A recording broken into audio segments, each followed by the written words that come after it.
Hello students, मैं अनुप्रीता मिश्रा एक बार फिर आप लोगों के सामने transformer series single phase transformer का 4th पार्ट लेकर आई हूँ। फर्स्ट 3 पार्ट्स में मैंने पूरा ट्रांसफार्मर एक्शन समझाया था। अब मैं सिलेबस में जो ट्रांसफार्मर सिंगल फेस ट्रांसफार्मर में जो जो टॉपिक्स कंसिडर किए हुए हैं डिफरेंट यूनिवर्सिटीज़ में, उन टॉपिक्स को लेकर मैं आगे बढ़ रही हूँ। ये मैं आरजीपीवी मध्य प्रदेश की टेक्निकल यूनिवर्सिटी, राजस्थान की यूपीटीयू और भी दूसरी यूनिवर्सिटीज़ में जहाँ पर single phase transformer first year में पढ़ाया जाता है, तो ये टॉपिक्स उससे रिलेटेड है सारे।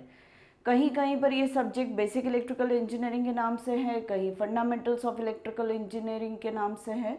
तो ट्रांसफार्मर उसका कहीं 5th यूनिट है, कहीं 3rd यूनिट है, इस तरीके से, या कहीं 4th यूनिट है, इस तरीके से ये सिलेबस में एक्वायर किया हुआ है। अब मैं आ जाती हूँ, हमने ट्रांसफार्मर एक्शन में बात की कि ट्रांसफार्मर एक्शन से समझ में आया कि ट्रांसफार्मर म्यूचुअल इंडक्टेंस पर काम करता है। मतलब एक वाइंडिंग में फ्लक्स इंड्यूस होता है, दूसरे वाइंडिंग में लिंक होता है, तो इस तरीके से मैग्नेटिक एनर्जी एक वाइंडिंग से दूसरी वाइंडिंग तक पहुंचती है। और फेराडेज लॉ के अकॉर्डिंग वो एसी मैग्नेटिक एनर्जी होने की वजह से, मतलब फ्लक्स एसी होने की वजह से ईएमएफ जो इंड्यूस होता है वो एसी ईएमएफ इंड्यूस होता है नेबरिंग वाइंडिंग में। वो फेराडेज लॉ से है समझा हुआ हमारा। तो फर्स्ट 2 यूनिट्स जो हैं, या दूसरी बेसिक यूनिट्स है बेसिक इलेक्ट्रिकल इंजीनियरिंग की, उसमें जब मैं वो यूनिट्स कंसिडर करूँगी तो फेराडेज लॉ के बारे में मैं बात करूँगी। यहाँ पर ईएमएफ जो इंड्यूस हो रहा है प्राइमरी वाइंडिंग और सेकेंडरी वाइंडिंग में, वो एक्चुअली कितना इंड्यूस हो रहा है वो मैं डिस्कस करना चाह रही हूँ क्वांटिटी वाइज। फिर वोल्टेज पर टर्न क्या होता है वो भी मैं डिस्कस करूँगी। अब यहाँ पर मैं एक्सप्लेन करने वाली हूँ EMF induced in transformer, in a transformer. EMF induce कैसे होता है ये मैंने ट्रांसफार्मर एक्शन में समझाया था फेराडेज लॉ के अकॉर्डिंग। क्योंकि फ्लक्स जो होता है वो एसी पैटर्न का होता है। क्यों एसी पैटर्न का? क्योंकि सप्लाई जो देते हैं वोल्टेज वो भी एसी है, सब प्राइमरी करंट एसी है, उसकी वजह से जो फ्लक्स प्रोड्यूस हो रहा है वो एसी, और सेकेंडरी साइड के भी सारे इलेक्ट्रिकल और मैग्नेटिक क्वांटिटीज भी एसी है। तो जो फ्लक्स प्रोड्यूस हो रहा है वो एसी है ही। और प्राइमरी वाइंडिंग में जो ईएमएफ इंड्यूस हो रहा है नेट, वो E1 है, जिसमें से एक सेल्फ इंड्यूस्ड ईएमएफ है और एक म्यूचुअली इंड्यूस्ड ईएमएफ है। ऐसे ही सेकेंडरी में एक सेल्फ इंड्यूस्ड ईएमएफ है और एक म्यूचुअली इंड्यूस्ड ईएमएफ है। यहाँ पर मैंने प्राइमरी का सेल्फ इंड्यूस्ड ईएमएफ और सेकेंडरी का mutually induced EMF same polarity के दिखाएं, क्योंकि दोनों सेम टाइप के फ्लक्स की वजह से प्रोड्यूस होते हैं, सेम डायरेक्शन के फ्लक्स की वजह से। और यहाँ का म्यूचुअली इंड्यूस्ड ईएमएफ और यहाँ का सेल्फ इंड्यूस्ड ईएमएफ मैंने माइनस साइन के साथ दिखाया, मतलब अपोजिट साइन के साथ दिखाया, क्योंकि दूसरे डायरेक्शन के फ्लक्स की वजह से प्रोड्यूस होते हैं उस वजह से। ठीक है, पर ये जो मैग्नेटिक कोर रहती है, जो ये मैग्नेटिक मटेरियल है जिस पर दोनों वाइंडिंग्स लपेटी हुई है, यहाँ पर जो फ्लक्स सेट होता है वो हमेशा कांस्टेंट रहता है। लोड आने की वजह से, लोड बढ़ने की वजह से, लोड कम होने की वजह से इस फ्लक्स में थोड़ा बहुत चेंज आता है कुछ देर के लिए, पर सप्लाई से करंट या खींचकर, ज़्यादा खींचकर या कम खींचकर इस फ्लक्स को वापस सिस्टम पुराने कांस्टेंट फ्लक्स पे ले आता है। मतलब हर हाल में लोड लगा हो ना लगा हो, कम हो ज़्यादा हो, ये जो फ्लक्स होगा ये हमेशा कांस्टेंट फ्लक्स होगा। और ये फिनोमिना मैं कांस्टेंट फ्लक्स लिंकेज थ्योरम को एक्सप्लेन करके लास्ट वीडियो में मैं समझा चुकी हूँ, जिसके ट्रांसफार्मर एक्शन के तीनों पार्ट्स की मैं लिंक डिस्क्रिप्शन बॉक्स में दे दूंगी। तो ये जो फ्लक्स है यहाँ पर सेट, ये फ्लक्स हमेशा कांस्टेंट रहता है, जिसे हम वर्किंग फ्लक्स कहते हैं या फील्ड फ्लक्स कहते हैं। ठीक है, ये फ्लक्स कांस्टेंट है, पर ये साइनोसाइडल पैटर्न का है। ये कैसा है? एसी पैटर्न का है। तो मैं उस फ्लक्स को, जिसको मैं फाई से शो कर रही हूँ, उसको मैं फाइम साइन ओमेगा टी से एक्सप्रेस कर सकती हूँ। फाइम मतलब maximum value of the flux, sign omega T उसके साइनोसाइडल पैटर्न को, एसी पैटर्न को शो कर रहा है, समय के साथ बदलने को शो कर रहा है। अब ईएमएफ जो इंड्यूस होगा इसकी वजह से वो फेराडेज लॉ के अकॉर्डिंग होगा, और फेराडेज लॉ के अकॉर्डिंग ईएमएफ इंड्यूस की जो फॉर्मूला है वो minus N D phi by D T है, तो वो फॉर्मूला ये लिखा है minus N D phi by D T, और ये मैं ई इंड्यूस के नाम से अभी इसको शो कर रही हूँ। आगे जाके मैं सफिक्सेस थोड़े बदल दूंगी। प्राइमरी वाइंडिंग का होगा तो E1 हो जाएगा, सेकेंडरी वाइंडिंग का है तो E2 हो जाएगा, इस तरीके से। पर अभी इंड्यूस का मैं आई यूज कर रही हूँ। अब फाई को मैं फाइम साइन ओमेगा टी रख देती हूँ, तो फाइम साइन ओमेगा टी का डिफ्रेंसिएशन होगा तो फाइम बाहर आ जाएगा, साइन ओमेगा टी का डिफ्रेंसिएशन कॉस ओमेगा टी होगा, और ओमेगा टी का डिफ्रेंसिएशन ओमेगा होगा जो कांस्टेंट बाहर आ जाएगा। तो जो इंड्यूस हुआ है ईएमएफ ईआई वो होगा minus N omega phi m cos omega T हो जाएगा। ठीक है, अब मैं माइनस कॉस ओमेगा टी को sine omega T minus pi by 2 लिख सकती हूँ मैथ्स के according. Minus cos omega T को मैं sine omega T minus pi by 2 लिख सकती हूँ। तो वो मेरा ई आई का एक्सप्रेशन पूरा जो होगा वो N omega phi m sine omega T minus pi by 2 हो गया है। और इसे आप ज़रूरी से ध्यान रखिएगा, मैं फेजर डायग्राम जब बनाऊंगी तो इन दोनों की बात करूंगी। इसका एक्सप्रेशन है साइन ओमेगा टी और इससे 90 डिग्री पीछे है इंड्यूस्ड ईएमएफ, मतलब जिसकी वजह से ईएमएफ इंड्यूस हो रहा है वो ईएमएफ अपने सोर्स को या अपने कारण को 90 डिग्री से लैग करता है। देखिए लैगिंग दिख रहा है माइनस पाई बाई 2। ये मैं रेफरेंस, इसका रेफरेंस मैं फेजर डायग्राम में लूंगी। ठीक है, अब यहाँ पर ये जो है एन कांस्टेंट है, किसी भी वाइंडिंग की बात करूँ तो नंबर ऑफ टर्न्स तो एक बार मैन्युफैक्चर हो गया, ट्रांसफॉर्मर तो फिक्स हो गए। ओमेगा मतलब सप्लाई फ्रीक्वेंसी फाई है, 50 हर्ट्ज का वोल्टेज आ रहा है, तो 2 पाई एफ मतलब 2 पाई इंटू 100 इंटू 50 मतलब 100 पाई फिक्स है ये। Phi m magnitude of the maximum flux is also fix, तो ये कांस्टेंट है।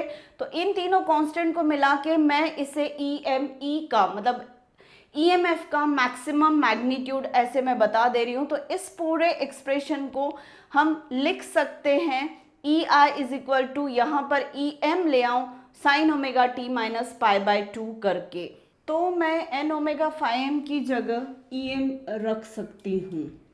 ये मेरा ईएमएफ का इंड्यूस्ड ईएमएफ का पूरा एक्सप्रेशन हो गया जो 90 डिग्री लैगिंग पर है अपने ही कारण से, फ्लक्स से। ठीक है, अब जब मैक्सिमम वैल्यू मेरे पास एन ओमेगा फाइम है तो मैं आरएमएस वैल्यू भी इस ईएमएफ की निकाल सकती हूँ। आरएमएस वैल्यू और साइनोसॉइडल क्वांटिटी के बीच में क्या कनेक्शन है उसका मैं स्पेशल वीडियो लाऊंगी, जो फर्स्ट ईयर सेकेंड ईयर सभी बच्चों के लिए बहुत इंपॉर्टेंट समझने के लिए है कि एक्चुअली फेजर्स है क्या। तो यहाँ पर मैं आरएमएस वैल्यू जो है वो EM बाय √2 करके करूँगी, और यही आरएमएस वैल्यू जो होती है वो फेजर वैल्यू होती है किसी भी साइनोसॉइडल क्वांटिटी की। तो वो मैं कैसे निकाल सकती हूँ EM अपॉन √2 करके, तो एन ओमेगा फाइम बाय √2 ये आरएमएस वैल्यू हो जाएगी इंड्यूस्ड ईएमएफ की। अब आरएमएस वैल्यू में मैं ओमेगा की जगह 2 पाई एफ रख देती हूँ। इसको 2 पाई बाय √2 सॉल्व किया तो 4.44 आया, तो ये कितना हो गया 4.44 एफ फाइम एन हो गया। मतलब आरएमएस वैल्यू इंड्यूस वोल्टेज की जो होगी वो 4.44 एफ फाइम एन है।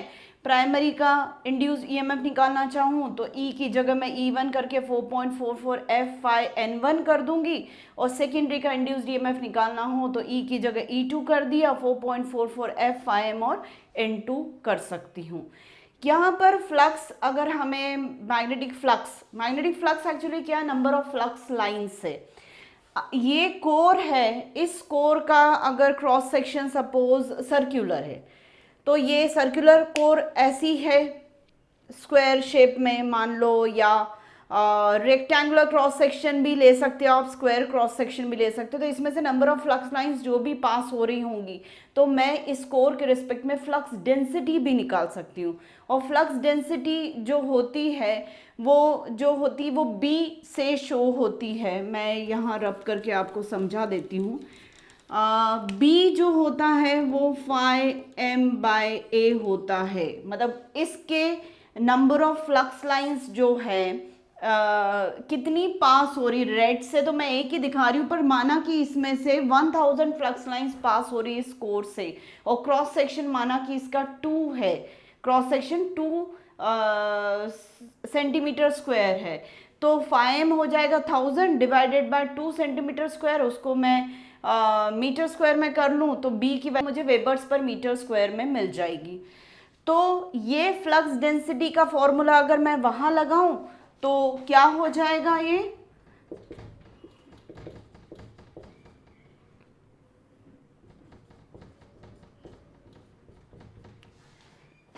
फाइम की जगह मैं b इंटू ए कर सकती हूँ, तो ये मैक्सिमम फ्लक्स डेंसिटी हो गया, b को मैं bm भी बोल सकती हूँ, और ये क्रॉस सेक्शन एरिया किसका हो गया, कोर का हो गया। तो मैक्सिमम फ्लक्स डेंसिटी इंटू ए करके भी हम एक्सप्रेशन E1 का लिख सकते हैं, मतलब 4.44 F B M A N1 ऐसा हम लिख सकते हैं। सिमिलरली मैं सेकेंडरी ईएमएफ इंड्यूस्ड ईएमएफ को भी ऐसे ही लिख सकती हूँ। सम्स में हम इसको कंसिडर करेंगे मैक्सिमम फ्लक्स डेंसिटी को, तो कुछ नहीं, मैंने फ्लक्स का फॉर्मूला जो है वो B into A, flux density into area of cross section से उसको रिप्लेस कर दिया। तो सम्स में कई बार हमें बी दिया रहता है, क्रॉस सेक्शन दिया रहता है, तब भी हम E1 और E2 निकाल सकते हैं। अब E1 का एक्सप्रेशन में आप दिख रहा है कि 4.44 एफ आई एम N1 है, और E2 के एक्सप्रेशन में भी 4.44 एफ आई एम है पर N2 है। ठीक है, मैं E1 अपॉन N1 लिख सकती हूँ और E2 अपॉन N2 लिख सकती हूँ, जो कि इक्वली होगा, और कितना होगा 4.44 एफ आई एम, और यही वोल्टेज पर टर्न इक्वल होने का रीज़न है। ये वोल्टेज पर टर्न है, ये भी वोल्टेज पर टर्न है, और ये प्राइमरी का वोल्टेज पर टर्न है, और ये सेकेंडरी का वोल्टेज पर टर्न है। इसका मतलब primary voltage per turn is always equal to secondary voltage per turn. ये शाश्वत सत्य है ट्रांसफार्मर की केस में और म्यूचुअल इंडक्टेंस की केस में, कि जिस भी फ्लक्स की वजह से दो कनेक्टेड फ्लक्स लिंक्ड वाइंडिंग्स में जब ईएमएफ इंड्यूस होता है, तो उन वाइंडिंग्स में वोल्टेज पर टर्न हमेशा इक्वल रहता है। इसका फिजिकल इंटरप्रिटेशन मैं ऐसे समझा सकती हूँ कि प्राइमरी वाइंडिंग आपको जो मिली है वो माना कि 100 नंबर ऑफ टर्न्स की है, और सेकेंडरी वाइंडिंग आपकी 50 नंबर ऑफ टर्न्स की। चलेगा, मतलब यहाँ पे कितने सर्कुलर कंडक्टर से 100, ठीक है, और यहाँ पे कितने सर्कुलर कंडक्टर से 50, ठीक है, पर एक सर्कुलर कंडक्टर के एंड पर, एक टर्न के एंड पर जो लिंक होने वाला फ्लक्स है, जो लिंक होने वाला फ्लक्स है, वो सेम इफेक्ट इस टर्न में भी क्रिएट करेगा, इस टर्न में भी करेगा, इस टर्न में भी करेगा, इसमें भी करेगा, इसमें भी करेगा। मतलब जो लिंक होने वाला फ्लक्स है वो दोनों वाइंडिंग के हर टर्न में सेम इम्पैक्ट, मतलब सेम ईएमएफ फैराडेज लॉ के अकॉर्डिंग इंड्यूस करेगा नेचुरली, क्योंकि सेम फ्लक्स कनेक्ट हो रहा है। तो एक ही वाइंडिंग के नंबर ऑफ, एक ही वाइंडिंग के डिफरेंट टर्न्स को, मतलब ये 100 टर्न है, 100 टर्न के पहले टर्न को भी देखूं या मैं 70वें टर्न को भी देखूं, दोनों के अक्रॉस मुझे ईएमएफ सेम मिलेगा, क्योंकि वो सेम वाइंडिंग के पार्ट है और सेम फ्लक्स लिंक कर रहा है। सेकेंडरी वाइंडिंग के भी सेम ऐसा ही एग्जाम्पल दे सकती हूँ, और दोनों वाइंडिंग के भी इंडिविजुअल टर्न के अक्रॉस भी सेम ईएमएफ इंड्यूस होगा, क्योंकि दोनों वाइंडिंग को लिंक करने वाला फ्लक्स भी कैसा है, सेम। ये मैंने वोल्टेज पर टर्न का फिजिकल इंटरप्रिटेशन समझाया। ये तो मैथमेटिकली हमें मिला है कि E1 upon N1 is equal to E2 upon N2, मतलब प्राइमरी का voltage per turn is equal to secondary का वोल्टेज पर टर्न। पर फिजिकल इंटरप्रिटेशन ये है कि दोनों प्राइमरी और सेकेंडरी वाइंडिंग को लिंक होने वाला फ्लक्स सेम है, तो प्राइमरी के हर टर्न के अक्रॉस और प्राइमरी और सेकेंडरी के हर टर्न के अक्रॉस और प्राइमरी और सेकेंडरी के टर्न्स के अक्रॉस ईएमएफ कैसा इंड्यूस होता है, सेम, क्योंकि हर टर्न को, चाहे वो प्राइमरी का हो या सेकेंडरी का हो, हर टर्न को, पहला टर्न हो, 50वां टर्न हो, 100वां टर्न हो, सबको सेम फ्लक्स लिंक कर रहा है, इसलिए सब पर सेम इम्पैक्ट क्रिएट हो रहा है, सेम इम्पैक्ट क्रिएट हो रहा है। तो ये फिनोमिना वोल्टेज पर टर्न का फिजिकल इंटरप्रिटेशन मैंने समझाया कि वोल्टेज पर टर्न हमेशा सेम होता है अगर वाइंडिंग सेम फ्लक्स से लिंक हो रही हो तो। ट्रांसफॉर्मेशन रेशो भी इसकी मदद से समझा सकती हूँ, E1 E2 की मदद से। मैं E1 अपॉन N1 को दोबारा लिख रही हूँ वहाँ पर, और equal to E2 upon N2 को लिख रही हूँ, सिर्फ इतने पोर्शन को लिख रही हूँ। इसने मुझे वोल्टेज पर टर्न का कॉन्सेप्ट बता दिया, ठीक, कि इक्वल रहता है। E1 upon N1 is equal to E2 upon N2 को वहाँ लिखा, और उसको रीशफल करके मैं E2 upon E1 is equal to N2 upon N1 लिख सकती हूँ, और ये K कहलाता है, जिसको ट्रांसफॉर्मेशन रेशो बोलते हैं। ट्रांसफॉर्मेशन रेशो का मतलब है कि प्राइमरी की में हमने सप्लाई दिया तो प्राइमरी वाइंडिंग के नंबर ऑफ टर्न्स जो है और सेकेंडरी के नंबर ऑफ टर्न्स जो है, तो किस प्रपोर्शन में ईएमएफ सेकेंडरी पर पहुंचेगा, ये मतलब है इसका।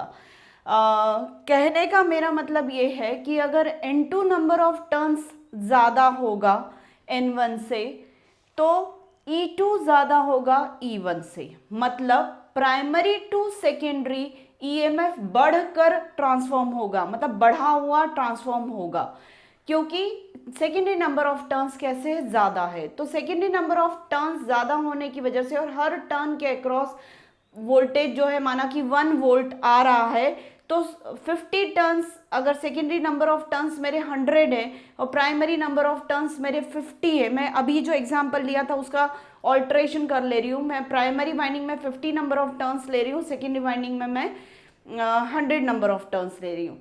तो नेचुरली 100 नंबर ऑफ टर्न्स, एक टर्न के अक्रॉस अगर 1 वोल्ट डेवलप हो रहा है तो 100 टर्न्स के अक्रॉस 100 वोल्ट्स हो जाएगा as per voltage per turn. और इधर प्राइमरी में कितना इंड्यूस हो रहा है, 50 वोल्ट वोल्टेज। क्यों? क्योंकि 50 टर्न्स है, एक के अक्रॉस 1 वोल्ट आ रहा है, तो सीरीज में सारे टर्न्स है, तो हम कह सकते हैं कि 50 वोल्ट्स प्राइमरी के अक्रॉस और 100 वोल्ट सेकेंडरी के अक्रॉस। तो ये जो ट्रांसफॉर्मेशन का जो गेम है वो फ्लक्स लिंकेज और नंबर ऑफ टर्न्स पर पूरा का पूरा डिपेंड करता है कि क्या आप वोल्टेज का ट्रांसफॉर्मेशन हायर साइड करवा रहे हो कि लोअर साइड, मतलब क्या आप स्टेप अप करके सेकेंडरी पर वोल्टेज दे रहे हो कि स्टेप डाउन करके सेकेंडरी पर वोल्टेज दे रहे हो। तो फिर से मैं रिपीट कर दूं, ट्रांसफॉर्मेशन रेशो एक टर्म यूज की जाती है फिजिकल क्वांटिटी, जिसको N2 अपॉन N1 कहते हैं, मतलब नंबर ऑफ टर्न्स का जो रेशो होता है सेकेंडरी अपॉन प्राइमरी, उसी को ट्रांसफॉर्मेशन रेशो कहते हैं। और अगर प्राइमरी अपॉन सेकेंडरी का रेशो ले तो उसे हम टर्न रेशो बोलते हैं, उसे हम टर्न रेशो बोलते हैं। कई बुक्स में K से ट्रांसफॉर्मेशन रेशो का शो किया गया, स्मॉल a से टर्न रेशो को। ये मैं डेल्टेरो, एक बहुत पुरानी बहुत ही अच्छी इलेक्ट्रिकल मशीन्स की बुक है जिसमें ट्रांसफार्मर बहुत ही अच्छा एक्सप्लेन किया हुआ है, तो उसमें A और K ऐसा एब्रीविएशन यूज़ किया हुआ है। N2 अपॉन N1 K है और N1 अपॉन N2 A है, स्मॉल a है, और ये कैपिटल K है, इस तरीके से इसको यूज़ किया है। तो अब कितने टाइप के ट्रांसफार्मर हो गए number of turns per base? 2 type के ट्रांसफार्मर, एक स्टेप अप और एक step down. Step up transformer हम कहाँ यूज़ करते हैं? तो मोस्टली जनरेटिंग स्टेशन के पास जो ट्रांसफार्मर लगा रहता है वो ट्रांसमिशन लाइन पर जो पावर सेंड करता है वो स्टेप अप करके हाई वोल्टेज पे पावर सेंड करता है, ताकि ट्रांसमिशन लाइन से जो पावर ट्रांसमिट हो वो हाई वोल्टेज पर हो। हाई वोल्टेज पर पावर जब ट्रांसमिट होती है तो नेचुरली करंट कैसा होगा? लो होगा।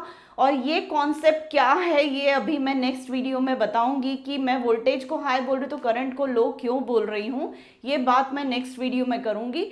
पर वो ट्रांसमिशन ऑफ पावर किस पर की जाती है? हाई वोल्टेज पर की जाती है, लॉसेस को कम करने के लिए। तो जनरेटिंग स्टेशन है उसके पास के ट्रांसफार्मर को हम स्टेप अप ट्रांसफार्मर लगाएंगे ताकि जनरेटेड वोल्टेज कम है और ट्रांसफार्मर के थ्रू ट्रांसफॉर्म वोल्टेज हाई है, फिर ट्रांसमिशन लाइन पर हाई वोल्टेज की पावर ट्रांसमिट की, फिर जहां पर लोड लगा हुआ है उससे पहले फिर एक ट्रांसफार्मर लगा हुआ है, वो ट्रांसफार्मर फिर से हाई वोल्टेज से पावर को लो वोल्टेज पे कर देता है, मतलब वो ट्रांसफार्मर कौन सा हो जाएगा, स्टेप डाउन ट्रांसफार्मर होगा। ये स्टेप अप और स्टेप डाउन ट्रांसफार्मर का यूज मेनली पावर सिस्टम में होता है। आप पावर सिस्टम सब्जेक्ट में भी ये सारी चीजें पढ़ेंगे ही पढ़ेंगे। तो ये मेरा पूरा अच्छा, इसके साथ मैंने ट्रांसफॉर्मेशन एक्शन के फर्स्ट वीडियो में, जिसकी लिंक मैं शेयर कर रही हूँ आपसे, मैंने कहा था कि मैं बताऊंगी कौन सा ट्रांसफॉर्मर कहाँ यूज़ होता है, मतलब स्टेप अप कहाँ होता है, स्टेप डाउन कहाँ होता है, तो वो अभी अभी मैंने बता दिया। एक और मैंने बात की थी कि जब नंबर ऑफ टर्न सेम होते हैं, ट्रांसफॉर्मेशन रेशियो 1 होता है, तब ये ट्रांसफॉर्मर कहाँ यूज़ होता है, तो ऐसा ट्रांसफॉर्मर आइसोलेशन पर्पस से यूज होता है, जब दो इलेक्ट्रिकल सर्किट के बीच में कोई कनेक्शन आपको कंडक्टर्स के थ्रू, वायर्स के थ्रू नहीं रखना है, तब उन दोनों सर्किट के बीच में एक ट्रांसफार्मर लगा दिया जाता है, जिसमें प्राइमरी नंबर ऑफ टर्न्स और secondary number of turns same होती है। तो हमें वोल्टेज का वेरिएशन नहीं मिलेगा, प्राइमरी में जो वोल्टेज होगा वही सेकेंडरी में होगा, प्राइमरी करंट जो होगा वही करंट होगा, तो दोनों सर्किट में कोई डायरेक्ट करंट फ्लो नहीं होगा। तो ऐसा आइसोलेशन ट्रांसफार्मर भी as per application, as per need, power system में आइसोलेशन पर्पस से यूज किया जाता है। तो इस पर्टिकुलर वीडियो में मैंने EMF equation of a transformer बताई, फिर उसी की मदद से मैंने आपको वोल्टेज पर टर्न समझाया, उसका फिजिकल इंटरप्रिटेशन समझाया, फिर मैंने आपको ट्रांसफॉर्मेशन रेशियो समझाया, और ट्रांसफॉर्मेशन रेशियो पर बेस्ड ही मैंने आपसे बात की स्टेप अप ट्रांसफार्मर की, स्टेप डाउन ट्रांसफार्मर की, और एक और ट्रांसफार्मर की बात की, वो आइसोलेशन ट्रांसफार्मर की बात की, जिसमें K की वैल्यू या A की वैल्यू दोनों ही कितनी होती, 1। वैसे तो K जो होता है वो A के इन्वर्सली प्रोपोर्शनल है, पर चूंकि K की वैल्यू भी 1 है तो A की भी 1 ही हो जाएगी। और इसका यूज़ मैं ऑटो ट्रांसफार्मर जब समझाऊंगी तो उसमें आपको K और A का और ज़्यादा स्पेसिफिक यूज़ समझ में आएगा। उम्मीद है आपको मेरा पढ़ाया हुआ पसंद आ रहा होगा। ये मेरा फर्स्ट ईयर के हिसाब से देखूँ तो 4th लेक्चर है, और ट्रांसफॉर्मर सीरीज़ के हिसाब से देखूँ तो ये मेरा 11th या 12th लेक्चर है। तो आप कैसे भी कंसिडर कर सकते हैं, पढ़ाई तो पढ़ाई होती है, नॉलेज तो नॉलेज होता है। तो या तो आप ट्रांसफॉर्मर सीरीज़ जैसा सीनियर स्टूडेंट्स जो किसी एग्ज़ाम की तैयारी कर रहे हैं, गेट की या किसी की, गेट क्वेश्चंस मैंने अभी कंसिडर नहीं किए हैं, पर बेसिक कॉन्सेप्ट्स के बेसिस पे हम धीरे धीरे आगे बढ़ेंगे और अल्टीमेटली हम गेट क्वेश्चंस को भी टच करेंगे। और फर्स्ट ईयर के स्टूडेंट्स के लिए तो बेसिक से चल ही रहा है। तो ये मेरा फर्स्ट ईयर के हिसाब से 4th लेक्चर है। उम्मीद है आप इसे लाइक कर रहे होंगे, तो चलिए इसे लाइक, शेयर और सब्सक्राइब भी कर ही दीजिए। मैं आगे भी कंटिन्यूटी में वीडियोस तो ला ही रही हूँ, रोज़ रात को 9 बजे मेरा एक वीडियो पब्लिश होता ही होता है। Thank you.